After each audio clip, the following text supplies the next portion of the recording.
பக்கத்தில் வந்தோடனே டிம் ஆயிரும். அங்கிட்டு போனோடனே திரும்ப ஆட்டோமேட்டிக்காக வெளிச்சுப்பாங்க. லைட்டு வர்றா ஹீட்டாது.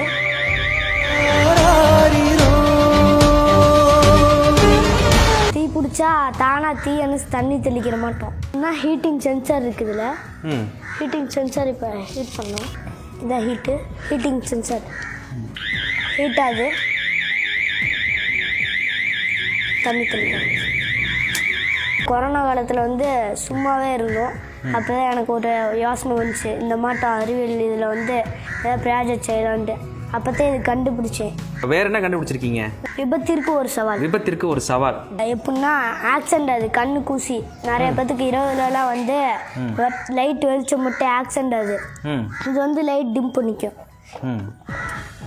பக்கத்தில் வந்தோடனே டிம் ஆயிரும். இந்த வண்டி இப்படி அங்கிட்டு போனோடனே திரும்ப ஆட்டோமேட்டிக்காக வெளிச்சுப்பாங்க. குப்பையிலிருந்து மின்சாரத்தை இறக்கலாம். இதில் ஹீட்டிங் சென்சார் இருக்குது. இதில் வெளிச்சம் நல்லா வெளிச்சம் படுறப்ப இங்கே சோலார் பேனல் இருக்கும். அந்த சோலார் பேனலில் வெளிச்சம் பட்டு பேட்டரிக்கு சார்ஜ் ஆகும். சார்ஜ் ஆகிட்டு இங்கே லைட் எரியும். இது குப்பை பற்றியாச்சு. லைட் எரியும். வர்றா கொரோனாவுக்கு பின்னாடி ஒரு சயின்ஸ் எக்ஸிபிஷன் ஒன்று நடந்துச்சு. அவங்க பார்த்துட்டு அவங்க ஃபஸ்ட்டு ஒரு அவார்டு கொடுத்தாங்க. அதை பார்த்துட்டு உடனே மருதா ஸ்கூலில் இந்த பையனை கூப்பிட்டு கௌரவிச்சு நம்ம ஸ்கூலில் இவங்க படிக்கிற ஸ்கூலில் ஒரு அவார்டு கொடுத்தாங்க. அதுக்கப்புறம் அவனுக்கே ஒரு ஆர்வம், ஏதாவது ஒன்று புதுசாக கண்டுபிடிக்கணும் அப்படின்ட்டு. எனக்கு தமிழக அரசு இதை நம்ம ஒரு இதாக ஊக்குவிக்கணும். வருங்காலத்தில் இந்த மாதிரி இளமிஞ்சாங்களை எல்லாத்தையும் உருவாக்கணும். மாணவர்களோட இவன் கொஞ்சம் வித்தியாசமாக இருப்பான். ஏதாவது ஒரு சின்ன பொருள் கிடைச்சா கூட அதை ஒரு பென்சிலு ஒரு வேஸ்ட்டு பொருள் கிடைச்சா கூட அது ஒரு டிசைனாக பண்ணுவான், வைப்பான். அப்போ இருந்தே இந்த பையன் மேலே ஒரு தனி கவனம் செலுத்தணும்.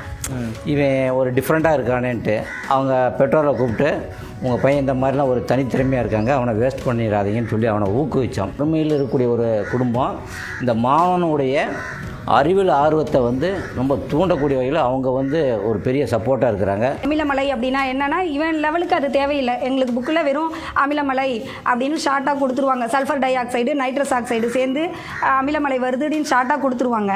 இவன் அந்த சல்ஃபர் டை ஆக்சைடுனால என்ன பயன், அந்த நைட்ரஸ் ஆக்சைடு இது ரெண்டும் எப்படி வானத்துக்கு போகுது, எப்படி அமிலமலை பொழியுது அப்படின்றத ஒவ்வொன்றையும் கொஞ்சம் டெப்த்தாக கேட்டுக்குவாங்க சார். வருங்காலத்தில் அப்துல் கலாம் ஐயா மாதிரி அவரோட இன்னும் கொஞ்சம் பெரிய ஒரு விஞ்ஞானியாக வரணும் அப்படிங்கிறத எங்களோட ஆசைங்க சார். ஒரு தனித்திறமை அப்படின்றத ஊக்குவிக்க வேண்டியது ஒவ்வொருடைய கடமை. அதன் அடிப்படையில் தான் இந்த பதிவை நாம் ஏற்பாடு பண்ணியிருக்கோம். ருஃபியான், வாழ்த்துக்கள். நல்லா சிறப்பாக பண்ணுங்கள். இன்னும் நிறைய கண்டுபிடிங்க.